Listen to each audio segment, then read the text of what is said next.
Ce porc coûte en nourriture et en entretien environ 160 € à cet éleveur. Le problème, c'est qu'il ne sera revendu que 140 une fois atteint sa taille adulte.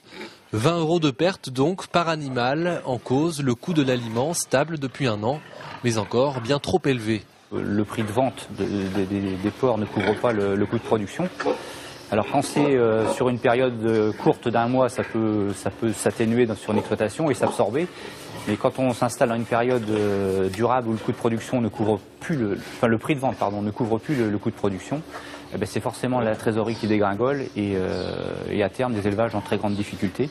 À cela s'ajoute la concurrence déloyale des pays européens. Le porc espagnol, par exemple, a un coût de production moins élevé que le porc français. Il est donc de plus en plus importé par les transformateurs.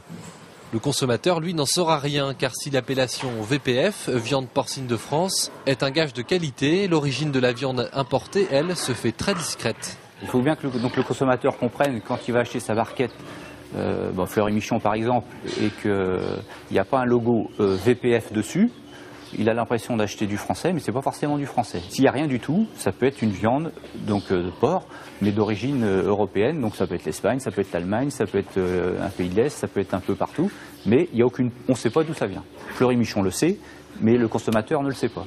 Aujourd'hui, les éleveurs demandent une totale transparence sur l'origine de la viande de porc et une revalorisation des prix, au moins temporaire, car si chaque tranche de jambon coûtait 4 centimes de plus au supermarché, le problème des éleveurs de porc en France, et donc en Vendée, serait résolu.